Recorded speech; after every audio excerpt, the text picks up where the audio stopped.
بسم الله الرحمن الرحيم الحمد لله رب العالمين اللهم صل وسلم وبارك على محمد وعلى آله وصحبه أجمعين اللهم نور قلوبنا بالعلم وزين أخلاقنا بالحلم وافتح بيننا وبين قومنا بالحق وأنت خير الفاتحين ثم أما بعد. Last topic we discussed last week was zakatable wealth versus the non-zakatable one. Zakatable wealth versus the non-zakatable one, which means that what is to be included in your zakah calculation, what is to be excluded, right? Moving on, criteria for zakah payer. Who is supposed to pay zakat al-mal? Of course, make no mistake about it, one is a Muslim, because paying zakat al-mal is a ibadah, so non-Muslims are not addressed with zakat al-mal the same way that they are not expected to pray or to fast in the month of Ramadan. They have to embrace Islam first, and then we can ask them to abide with the rules that other Muslims, abide by, in which amongst them is paying zakat al-mal. Number two, reaching the minimum threshold or the nisab. Every single category, every single zakatable asset has its own nisab. And nisab is the threshold, is the minimum amount or the minimum volume of wealth in which if you have it as a net amount after deducting everything, then you have to consider paying zakat. You are a zakah payer. But if the total is way above the nisab, right? And after you made your own deductions, you went beyond the nisab. Then you are not supposed to pay zakat al-mal. You are not, a zakah payer for that, for that particular year. You found out that you have $10,000. This is way above the nisab. If you remember, the nisab was $4,250. If you still remember from last week, we said that it's 85 grams of gold. If the gram of gold, the 24 karat, is $50, simple math, 85 times 50, that is $42.50. So if you do have a net amount of $4,250, then you have to pay zakat al-mal. In our example, you found out that you have $10,000, right? But after you put aside $2,000 for the mortgage, another $1,000 for the car, another $1,000 for the appliances, another $500 for the furniture, another $2,000 or $1,000 for your personal, expenses and your family members in the month of Ramadan. You kept putting aside, deducting all the way until you went beyond $4,250. Then you are not a zakah payer. You're just good to go. You don't have to pay zakat al-mal at least for this year. So this is what I mean by reaching the minimum threshold or the nisab. Number three, the passage of one lunar year, not for all zakatable wealth. That's the default. Default is that zakat al-mal is to be paid annually, not monthly. Maybe I said it last week that I know some brothers who insist in paying zakat al-mal from every single paycheck that they receive. Just put aside 2.5%. They can definitely do that, but they do not have to do so.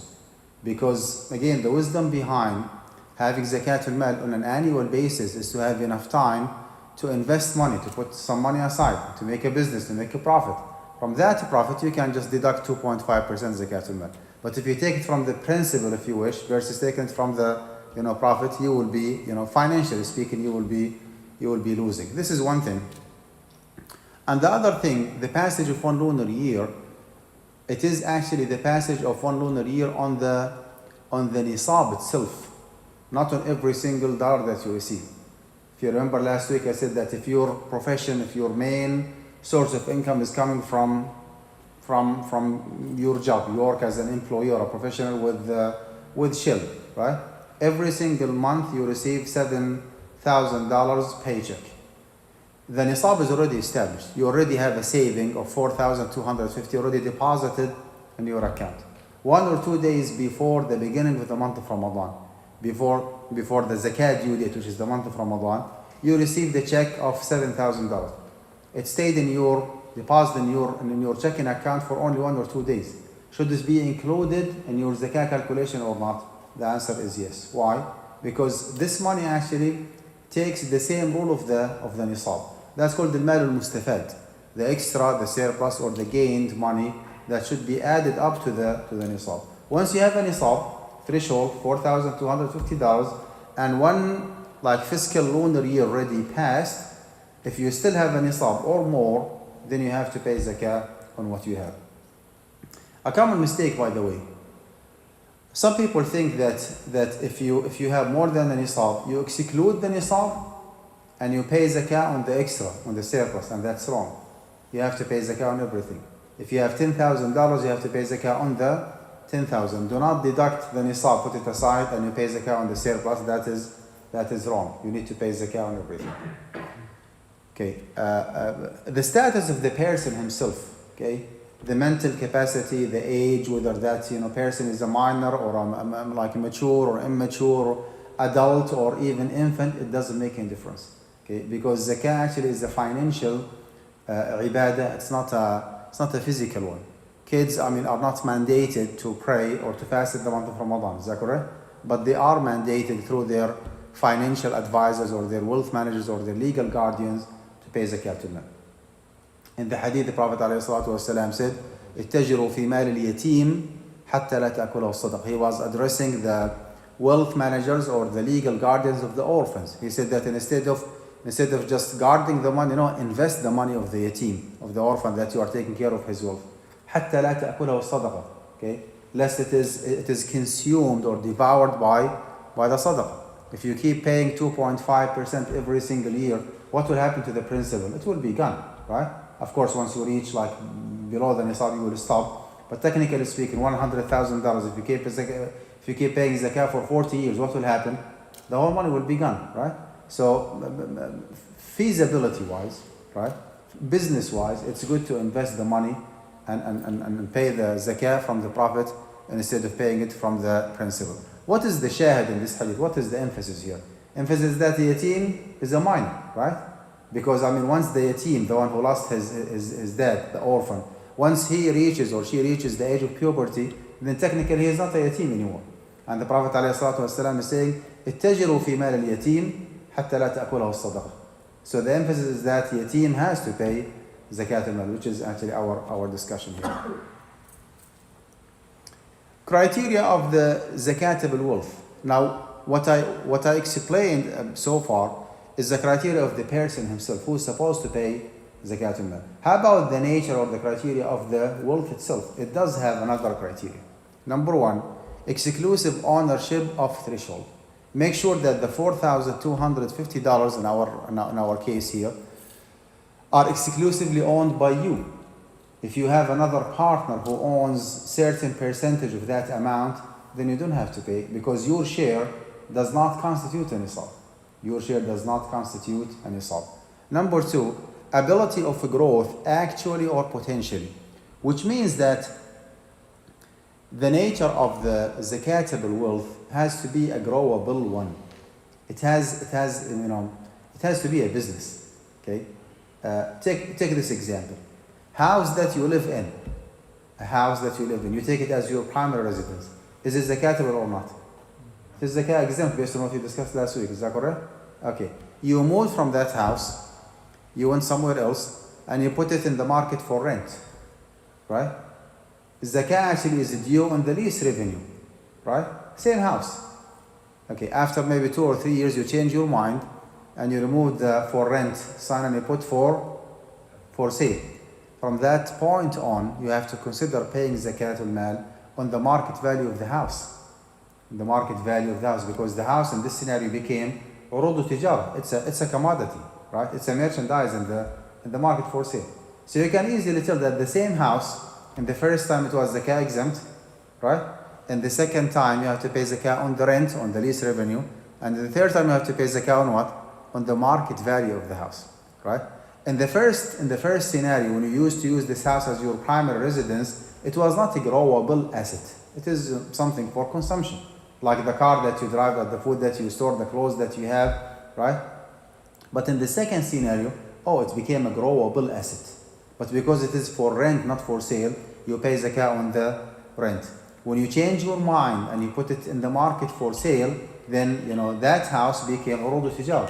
It's like the snack that you sell in your store, or the cars that you have in your lot if you have a car dealership business. Why I'm saying here ability of growth, actually potentially, passage of a lunar year. Okay, access to the wealth. Of course, we do have some exceptions here. If someone is involved in farming business, okay, and you have like a cultivation season more than once a year. Allah subhanahu wa ta'ala said in the Quran, وَآتُوا حَقَّهُ يَوْمَ حَصَادِهِ, okay, and pay its due zakah in the day of its cultivation. So if you do have 3 different seasons in your farming business, okay, toward the end of each season you have to pay zakah of the agricultural products. But this is only applies for zakatu az-zuru'i wa thimar, for the agricultural products. But the rest of them actually you have to pay zakah on an annual basis. Another condition here, access to the wealth actually or potentially. Access to the wealth actually or access to the wealth actually or potentially. If you own the money but you do not have an access to it. You own the money but you do not have an access to it. Who can give me an example here? Pension plan, right? You do not have an access to it, then it is zakah exempt. 401k, you have limited access. If you insist in applying for like hardship or you might get an access to 30, 40, 50% of the value of your account. So the rule here is that whatever is accessible is zakatable. Whatever is accessible is zakatable. Okay? You just take an exit. What if you have IRA, individual retirement account? Is it accessible or not? Yes, it is. I mean, you can just liquidate the whole account in 1 week. Then you have to pay zakah on everything you have. 401k, no. Whatever you can reach out to, whatever you can withdraw is the zakatable portion, while the rest of it actually it is not. Examples of limited access, loan. Oh, that's another good example. You lended money to somebody else. You are the lender and he is the borrower. Legally speaking, the money is yours, but you do not have an access to that money. And that borrower, I mean, might take his sweet time, maybe 1 or 2 years, especially if he's a Muslim brother. Then good luck, I mean, just wait until you get your money back. Once you get your money back, you pay the account. But as long as you do not have an access to the so as long as you do not have an access to the money, then it is zakah exempt. Moving on, threshold versus poverty line. That's another confusing issue. Some people think that if you do have, well, first of all, what is the poverty line? The poverty line here, okay, a good definition of poverty line is the minimum standard of living. Minimum standard of living. I mean, this is a governmental economic standard. If you fall under the poverty line, then you might be subject or eligible for, financial support from the government. Could be food stamp, whatever the support might be. Okay, so this is a pure governmental economic standard that has nothing to do with the nisab. Some people mistakenly think that if you fall under the poverty line, then by default you are an eligible zakah recipient. By default you are eligible zakah recipient. And if you are above, like your income is above the poverty line, then by default you are a zakah payer. And believe it or not, there is no connection between the two. There is no connection between the two. Very, very possible that someone makes $5,000 or $7,000 a year, cash money, right? And he or she has a nisab of cattle, okay, 30 cows or buffaloes. Does he have to pay zakah on the cattle or not? He has, right? Is he under the poverty line according to the standard of the state of Texas in 2021? Yes, he is. So he is under the poverty line yet as zakah payer. Now, the opposite example is somebody else who makes, let's say, $80,000 or $90,000 a year.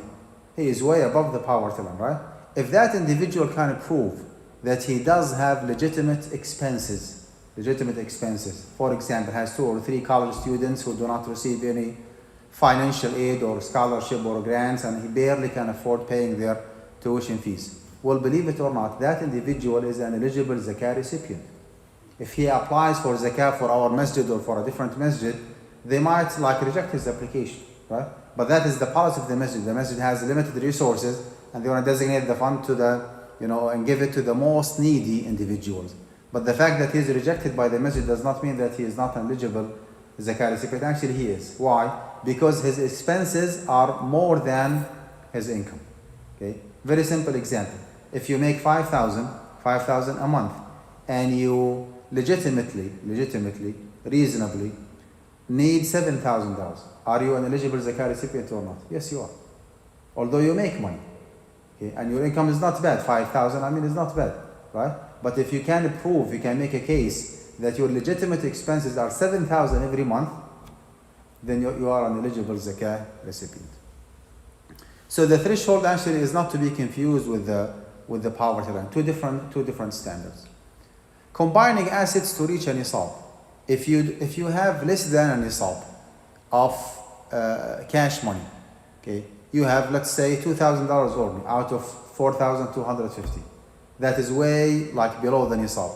Cattle wise, you have 20 sheep or goat. That is way less than 40. Agricultural products, you have only 500 kilograms or pounds even, crops and beans or whatever, right? The question here, do you have to put, to add up all these three different categories together to constitute a nisab? And the answer is no, because every single category has its own nisab. If you do not have cash money, okay, net amount 4,250, then you are zakah exempt for this year for this particular category. If you do not have a nisab of bahimatul an'am, the cattle or livestock, then you are exempt. If you do not have a nisab for a zuru' wa thimar, the agricultural products, then you are exempt. You don't have to add up two different categories or more than one category together to constitute a nisab, because every single category has its own nisab. If they belong to the same category, like money and stocks in your IRA, do you have to add them up or not? Of course you have to. Although you have stocks in your IRA, but IRA actually could be liquidated immediately. So it takes the same rules of the cash money that you have. Consistency of possessing the threshold. Technically speaking, your hawl, your fiscal lunar year, does not start in the beginning of the month of Ramadan. Rather, it starts by the day in which you constitute a nisab. In the real life, I would say it is close to impossible to remember which day of the year you constituted $4,250. Am I correct? So we just take it easy and we set our calendar for the beginning of Ramadan. What if you did remember that, in the 15th of Safar, okay, I accumulated $4,250. That is the beginning of your hawl. You wait all the way until the 15th of Safar of the next year, because you go with the lunar calendar, and you pay zakatul mal. The question here, what if throughout the whole year long you did not keep up with the nisab? And it might happen. Okay, if you work as a merchant, you made a big order from overseas, from China, right? Do not forget to bring antivirus if you bring anything from China. So you made a big order. You make a big order. You run out of cash. No cash and no commodities or merchandise in your store. So technically speaking, you went below the nisab. After just a few weeks, you received the shipment from overseas and you started selling and you resumed having your business as if nothing happened. Okay. Some people think that if you go below the nisab, then your hawl is interrupted and you have to start all over. And this is incorrect. You started in our example in the 15th of Safar. Regardless of the fluctuation that you might experience throughout the whole year long, if you ended up in the 15th of Safar of the next year, still having nisab or more, then you have to pay zakatul mal. Even if you went beyond below the nisab throughout the year. Salaries and professional fees. You work as an attorney, you work as a consultant, you work as an engineer, you have your own practice, you receive customers and consequently money almost on daily basis. Okay, forget about the cash flow. Forget about the cash flow. You do not have to keep record of every single payment that you receive. The most important thing is just to try your best to find out when did you constitute an nisab, $4,250 from your business. Keep receiving money, and spend whatever you want to spend, and save the rest of the money. Some people think that حولان الحول, the passage of one lunar year, means that every single payment has to stay in your possession for one complete year, and this is incorrect. This is incorrect, because if you go with this literal understanding, you might end up with having maybe more than 250 different zakah due date. Every single payment has to stay for one complete year. This is absolutely incorrect. Okay, the passage of one lunar year has to be based on the nisab, not based on the total amount that you have. So again, even if you receive like a good payment 1 or 2 or 3 days before the beginning of the month of Ramadan, it has to be included in your zakah calculation and not excluded. The only thing that has to be excluded is any kind of wealth, any kind of income, any kind of revenue that comes irregularly.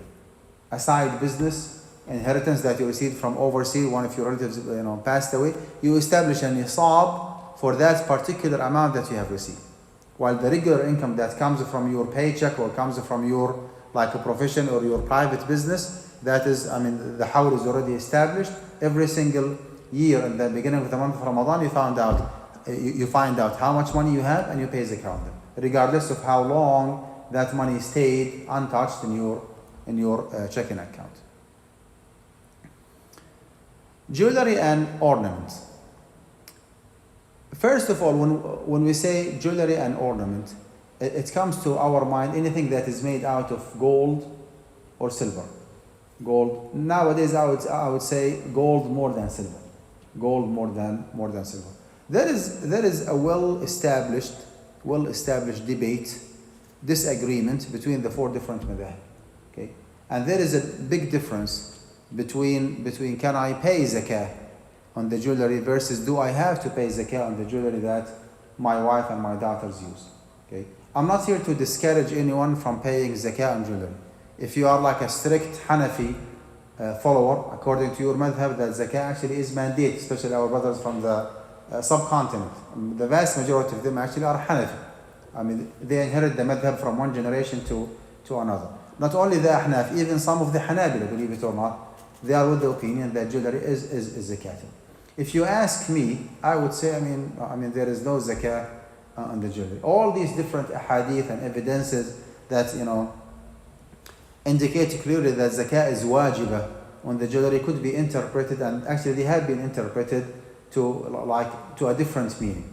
Okay, paying zakah means like lending or giving the jewelry to other ladies to use and just bring it back to its original owner. So there is no zakah on jewelry, period. Okay, with 2 different conditions. Number 1, that jewelry has to be for the personal use of your spouse. Personal use. So there is no commercial purpose behind buying that jewelry. Commercial purpose means that, in some cases, the couple actually make an agreement that, yes, I'm going to buy you gold to use, but this is for business. And they just keep watching the news. Whenever the price goes up, they sell whatever they have. Whenever the price goes down, they buy more. And that's their common practice throughout the whole year long. Well, believe it or not, even if your wife does use that jewelry, is still zakat, because that's a kind of business.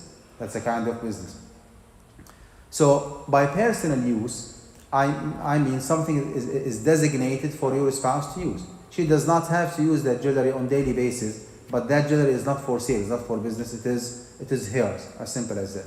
This is condition number 1. And condition number 2, it has to be within the average that the society have at large. Okay, if the average nowadays here, I would say $25,000 worth of jewelry. If a sister or a lady has up to $25,000, I'm just giving random examples, I'm not sure if this is the average or not. If she has up to $25,000 worth of jewelry, then she is zakah exempt. But what if she has $70,000? Well, I would say that the first $25,000 zakah exempt, because that is the average that other ladies have in that society, in that era, in that region, in that country, while the rest actually is way above the average. The surplus, the extra actually is zakatable. Why I'm saying so? To consider the two different opinions. The one who says that jewelry is not zakatable, and the one who says that that jewelry is zakatable. So to put them together, to consolidate both of them, whatever is within the average, number one, for the personal use of your spouse is zakah exempt. Whatever is otherwise, then it is zakatable. Retirement fund, 401k if you work for corporate America, 403b if you work for non-for-profit organization, pension if you work for the federal or the state or the county government, annuity, etc., etc. Okay, those accounts, generally speaking, are not as accessible as your IRA. Your individual retirement account is accessible. Your simple investment account in the stock market is accessible.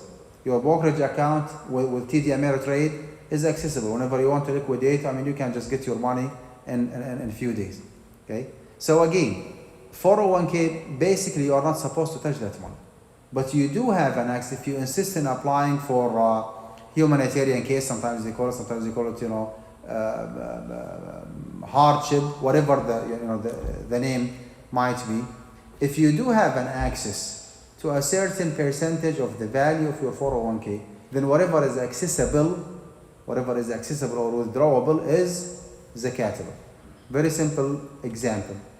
Your 401k is $100,000 when you checked it in the beginning of the month of Ramadan.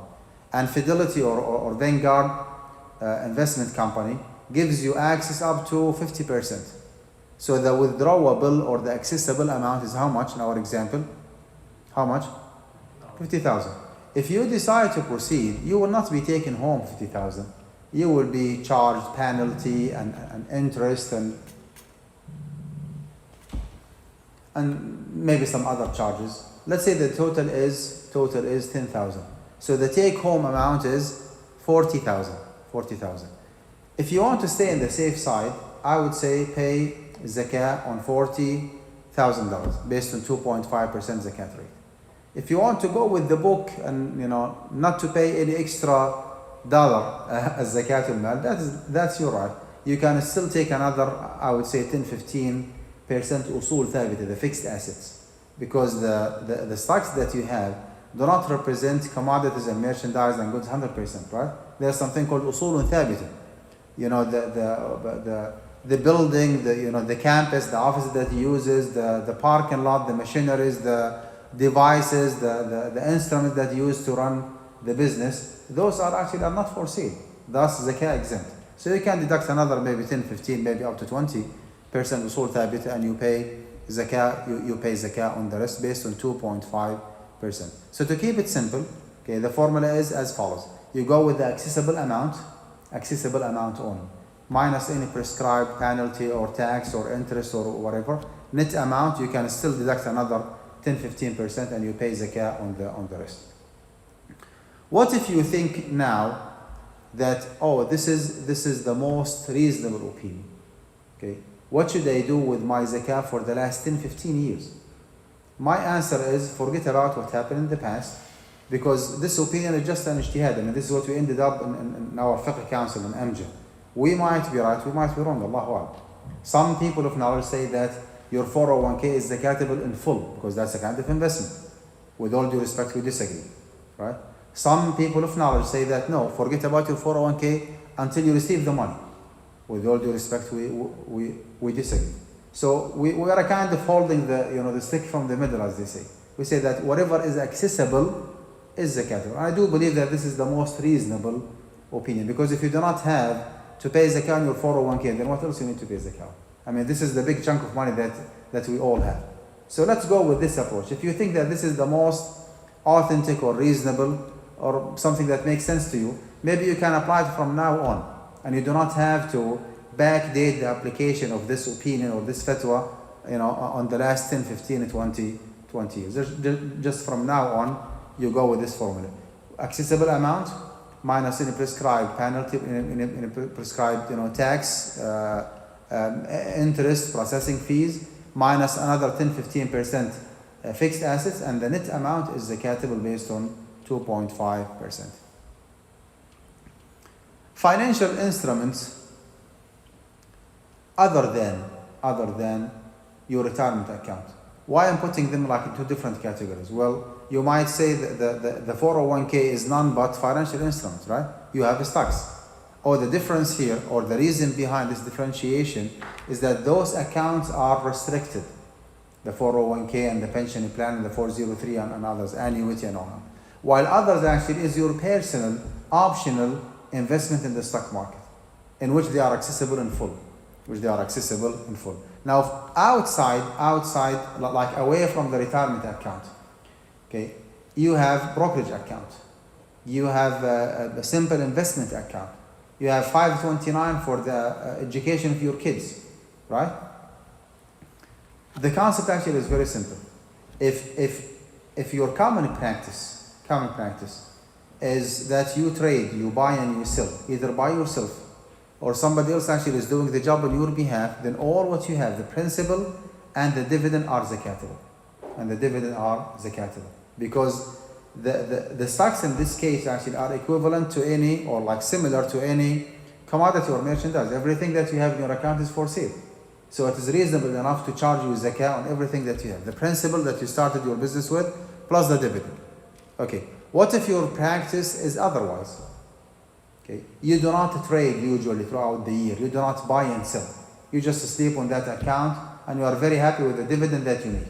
If that is the case, then you have to pay zakah on the dividend only, right? So this is the rule. In the real life, the vast majority of those accounts are traded in, not by yourself. Somebody else actually is doing the business on your behalf. If you open a brokerage account, no, I'll take it back.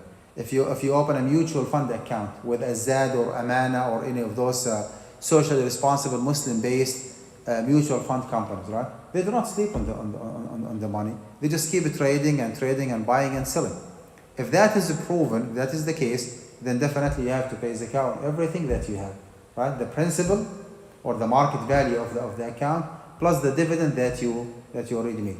And it doesn't make a difference, by the way, whether you capitalize the dividend, like you put it back, you add it up to the account for reinvestment purposes, or you withdraw the money and you spend it, it doesn't make any difference. You have to keep a track of what you made, and you pay zakah on everything. So this is when it comes to zakah on stocks. If you consider the stocks as exploited assets, and I want you to remember this: exploited assets versus trading assets. Exploited assets versus trading assets. Exploited assets are not for sale, only for dividend. Trading assets are the ones for sale that you just keep speculating, buying and trading and selling in the stock market. Trading assets, you pay zakah on everything, okay, and the principal plus dividend. Exploited assets, you pay zakah on the dividend only. Okay, this is not the only financial instruments that we have in the stock market. We have bonds. Bonds actually are straightforward interest-bearing loans. When you hold a bond, it means that you already lended the federal government certain amount of money, right? And your principal is guaranteed, and your return on investment is guaranteed.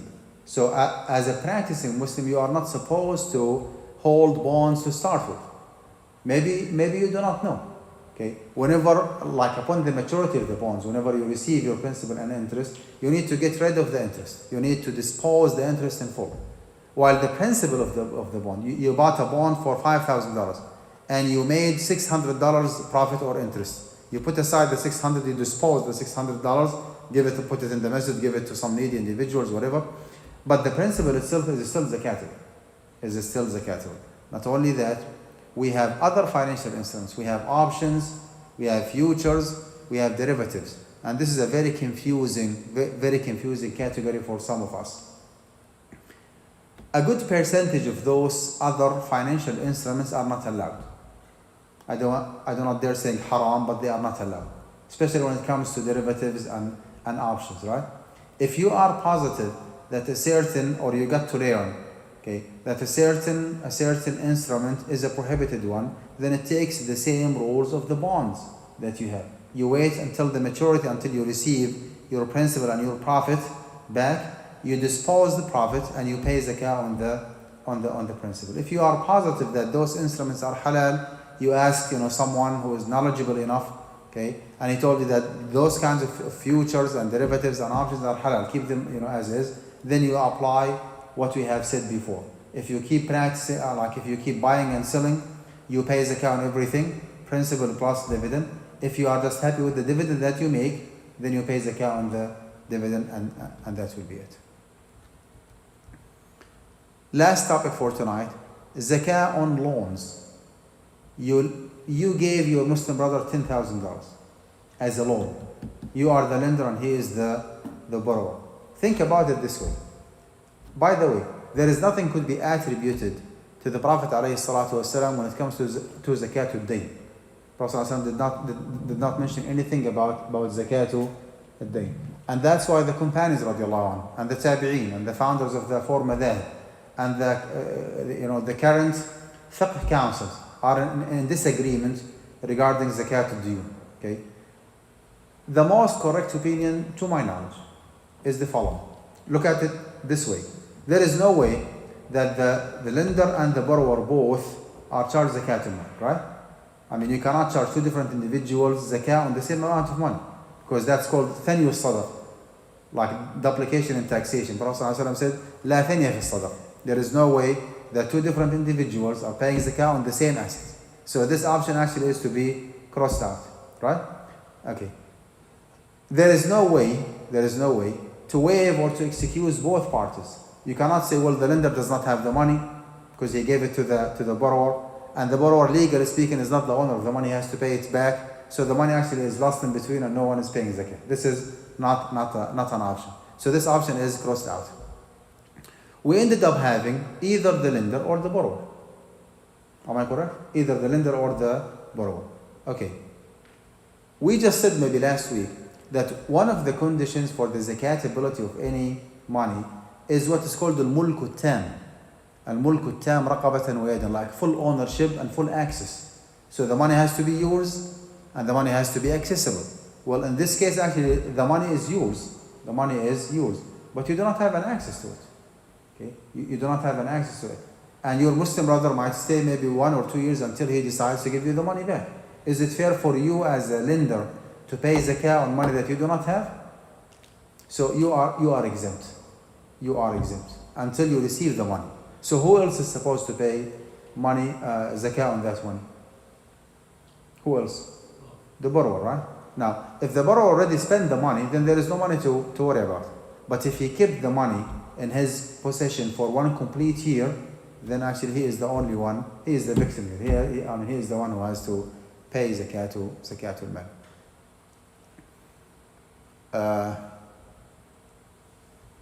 Okay. Should we stop for tonight? That's enough. طيب جزاكم الله خير وبكتن إن شاء الله next week. سبحانك اللهم وبحمدك نشهد أن لا إله إلا أنت نستغفرك ونتوب إليك.